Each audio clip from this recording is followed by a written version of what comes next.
everyone, it's Louise with louisemckayart, and welcome to my channel.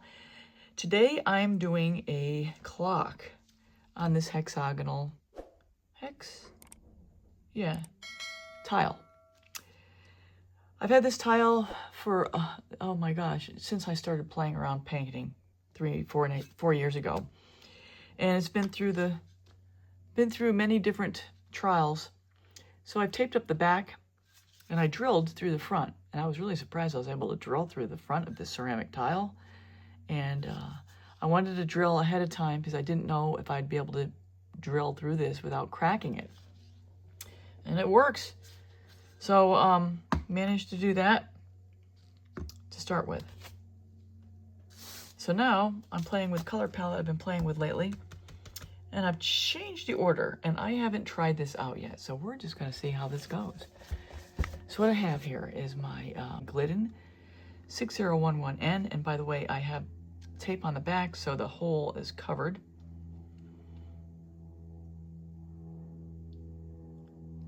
And we're just gonna bloom on this guy. It's been a long time since I've made anything on a hex. So we'll see how this goes. And this has potential to be an interesting kind of clock.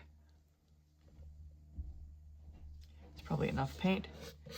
You'll know, you'll watch me, and you see I don't put a ton of paint down because I let the process, let it all run out. Okay, what I have here, all these paints are mixed with my pouring medium, and I'm literally on the bare bones here. I have nothing left in here. Valspar 833124, semi-gloss MinWax, mixed about 3 to 1. And I mix about 3 parts of that, or 2 parts of that, depending on the paint, to 1 part paint. This is Golden's Payne's Gray. All right, now this is TLP Sea Glass. And I have a lot of this mixed up, so I'll probably be using this for a little while. I have so many paints.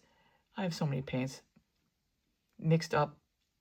And fortunately, I'm only mixing small increments. Because, you know, I'm usually doing smaller things. I'm amazed when I do like some of these regular fluid pours and have to use a whole cup of paint. It's just like, oh.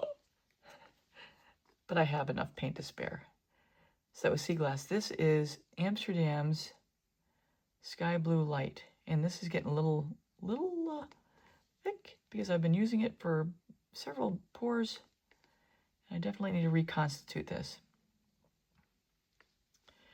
And when I go to reconstitute a paint, if it's getting a little thick like this, I add a little more pouring medium and a little more paint to it. Or I can add a little water to it.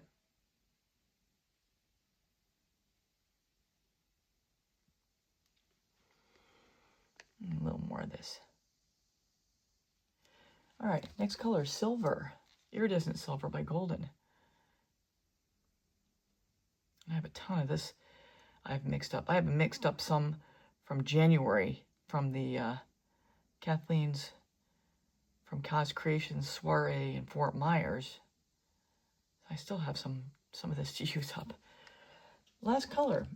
This is a color I've used a long time ago and then ran out of it. And it's so beautiful. This is Golden's Cerulean Blue Deep.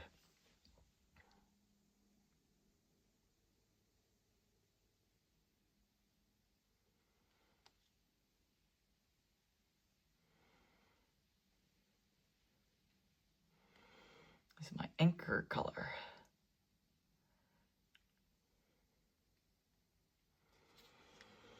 Okay, got my cell activator.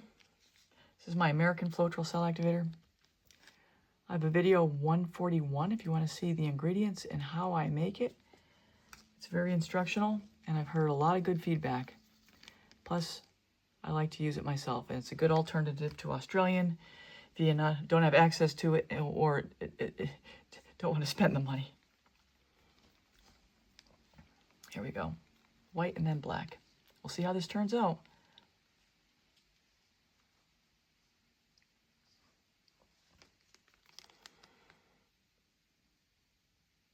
All right. So what I'm doing here is just blowing straight down into the cell activator to start to spread out to get your composition. And I want to throw in here, if you are having problems or a challenge with your blowouts, I have a video, 419, I'll link it above. It's called The Art of the Blow. And in it, I show you how to find your blow in the first place with a little cheat, and how the speed and angle of the blowout influence your composition. So just like with my coasters, I'm going to blow in the middle real quick.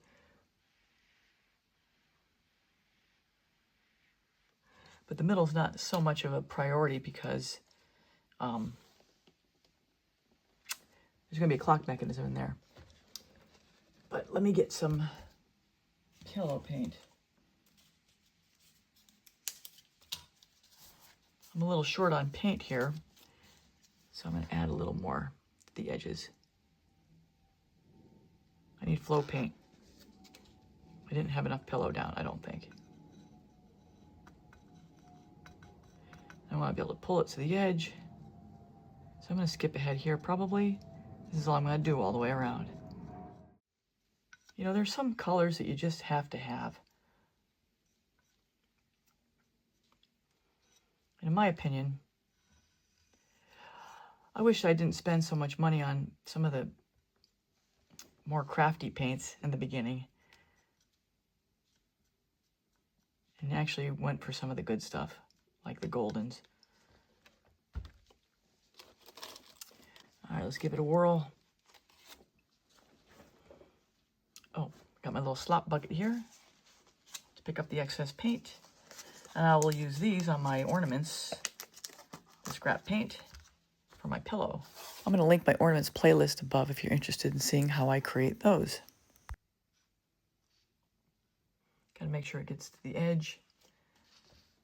So when I was spreading it out, I didn't take it over the edge. So what happens is, if there's not enough paint there, it's just going to kind of stop. Oh, that's looking good.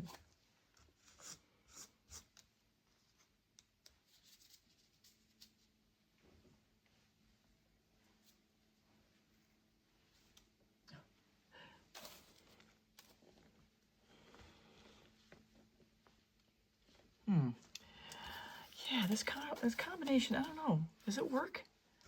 Does this color combination work?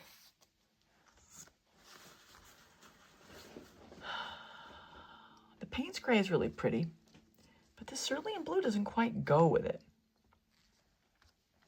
Does it? Does it?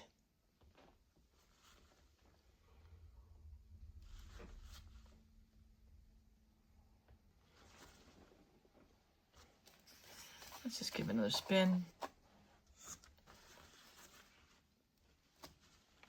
I had somebody ask me, what do you do about the white spots? Well, how many times do I talk about white spots? It's a rare day if I don't have white spots in some creation. I talk about white spots all the time. What to do? What to do? If you see them, pop them. If you get the white spots, I mean, kiss them.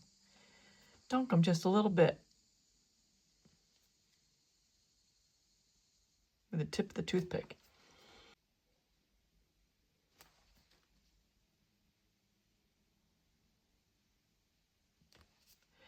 And if you have a white air bubble that pops up while it's drying,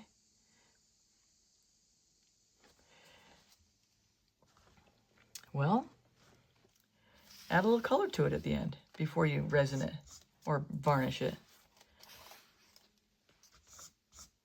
What I'll often do is get a toothpick, dip it in the color, and I'll pop it right into the color. And let it dry a day, not even a few hours, and then you're ready to resin.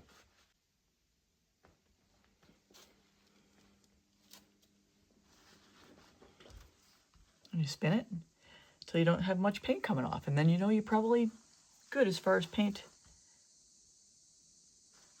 coming off, because you don't want to leave paint on there, a lot of extra paint, and have it crack. If If you leave too much paint on there, you're going to risk cracking.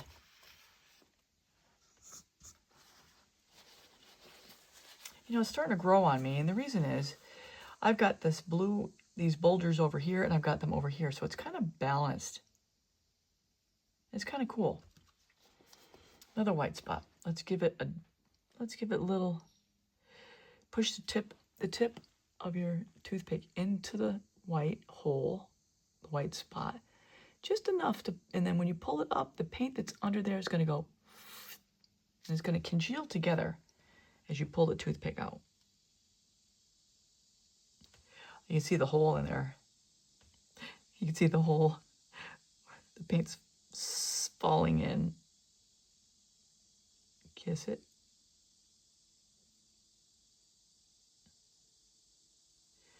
There you go. Not bad.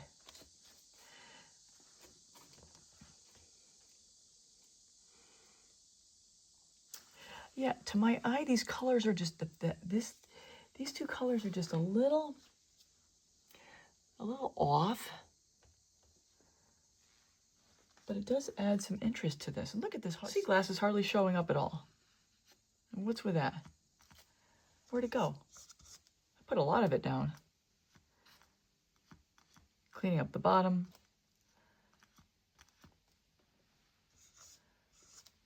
I think we're about done here, folks. But I clean out the bottom by pulling straight out and then down. Because I find if I just kind of clean it like this, just go across the bottom, you like my sound effects, then what happens is it looks like there's a bad part in its hair, you know? It's just kind of all combed over to one side versus coming straight down like you want it to go.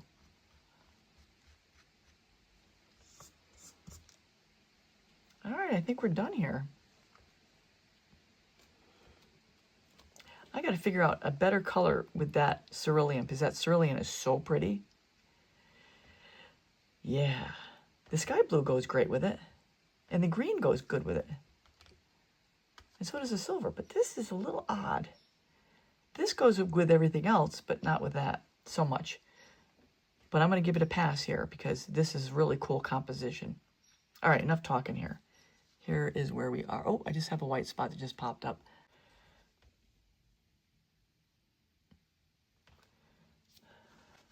These little green ones over here are really cute. Okay, so this is where we are. Finished for now.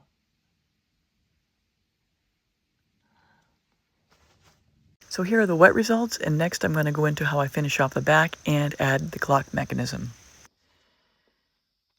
So what I did is I spray painted the back with whatever spray paint of choice. I happen to use this color shot.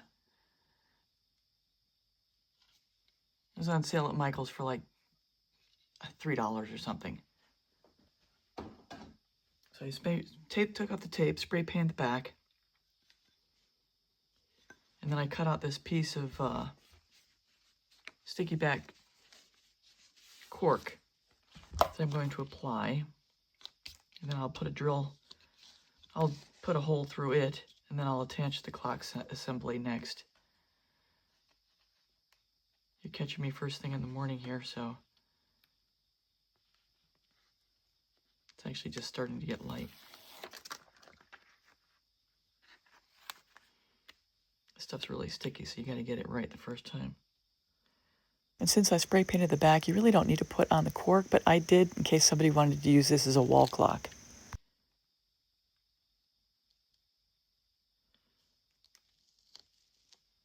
That's pretty close. Pretty close.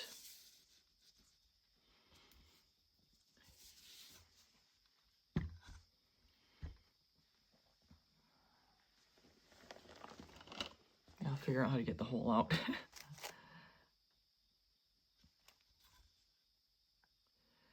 It's not that crucial because this mechanism will be going over the top of it, so it's not like it's critical. I'm literally just doing this on the fly, so you're watching this real time. This is oftentimes how I roll.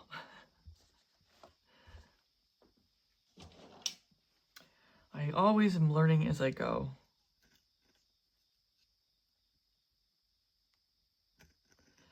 And if you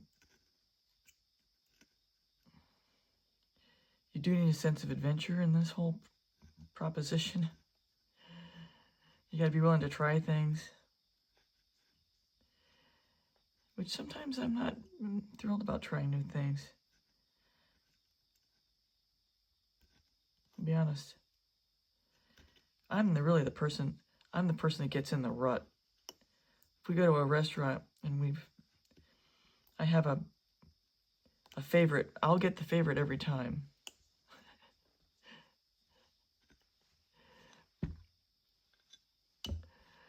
I will be the last person to order something new from the menu. But, you know, in a bigger scheme of things, really, in life, what is it with if you don't have a sense of adventure? You have to have a sense of adventure. Anyway, so there's my philosophy for the day. I'm not even sure if I'm going to share this with you guys. All right, let's see if I can stuff this thing through.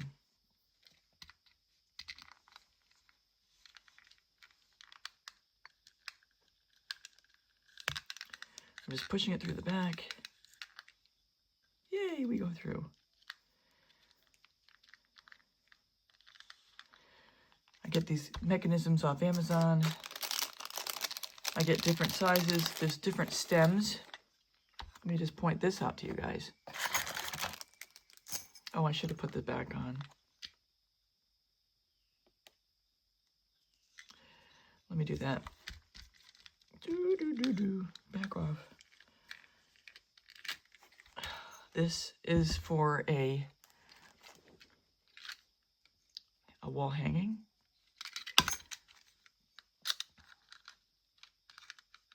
In case you want to give people the option to put this on the wall.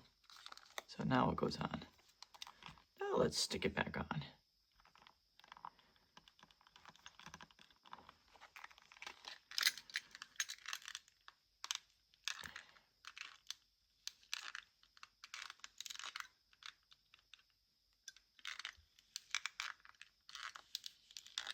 Okay, so I was going to show you the stems. Box is perfect. Can you see the difference? Now for your CD, you want your little one, which is like a 1/2 inch. For thin things that are wood or thicker, like this one is, I think it's the long one. For anything that has a little more depth to it, like this is much thicker than a CD. All I'm doing here is getting out that little gold metal ring and also the nut that's going to attach the clock mechanism. And my wolves are back. You know, look at something and think about, well, what do I need for that? So they give you the all the little goodies. I never really use the black gasket thing. I don't even know what it's for. But I do use the little metal band and then, of course, the nut. It secures the back to the front. Just that simple. I think I need my coffee. Once you get that on, then you decide what hands you want. Now, all these hands, mind you, can be spray painted to whatever color you want. Paint them. I oftentimes just paint them black. Sometimes you get these funky, like,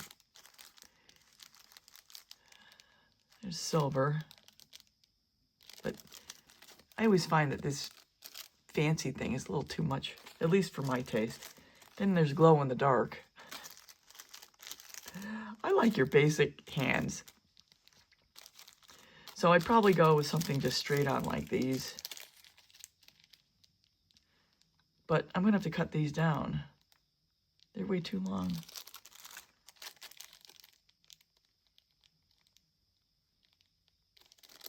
These are also too long. So anyway, so when you get your set, you're going to have to cut them down. So I'll probably do that next. And I'm probably not going to share it. But you just get a set of scissors and you cut it down. You make it look good. There's no rhyme or reason how to do it. There's no how that's the right way. So I'll be back when I get the style I want and the size I'm going to have it. Sorry about my voice. It's early in the morning, so I'm not really even up yet. All right, so real quick, you can see the little shavings here.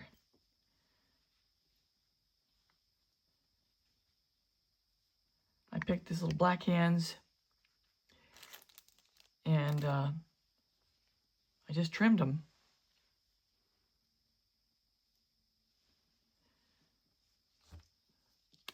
Put a little Sharpie on the side. Sometimes I have to sand them too a little bit when I cut them down. So I just don't bluntly cut, snip it off at the end. I actually shape it. So this is the hour hand. The hour hand, oh, by the way. You have the hour hand, which is thick, bigger, minute hand.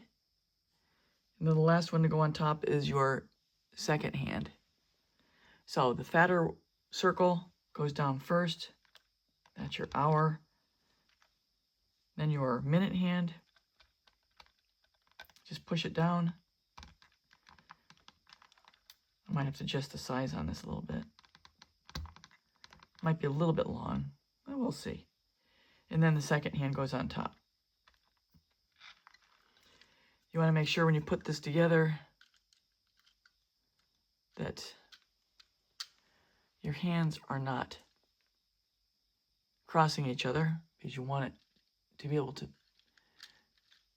pass its time without running into each other. Then last goes in. Oh, then I'll have to cut this second hand down.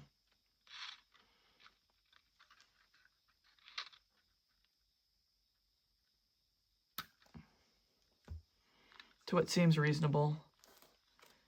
I might cut some off the back here.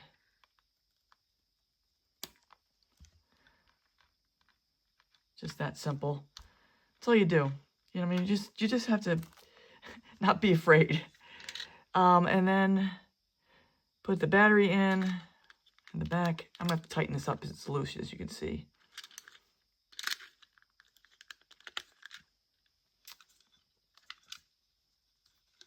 And you tighten it up by tightening the nut there. Matter of fact, I'll do it in front of you. So just get a pair of pliers.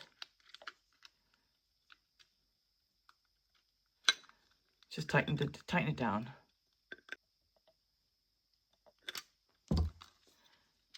See, my second's going to run into my hour, so I need to move that away. And they're very pliable.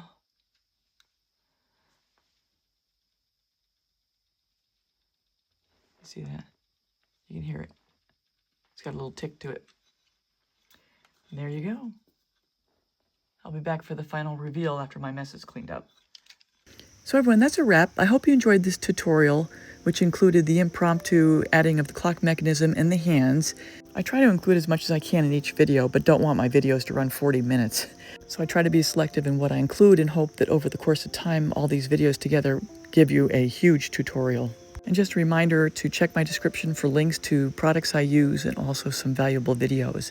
And if you're new here, please join me by subscribing, hitting the bell and all. You'll get all my latest art tutorials. And at the end, I will link a playlist for my other clock creations so you can see other styles and colors. And also a reminder, everything I create is up for sale. It's up for grabs. Plus I can create on commission, which I love. So please consider that if you have something you would like me to make. I think that's all I have for now, everybody. So take care until next time.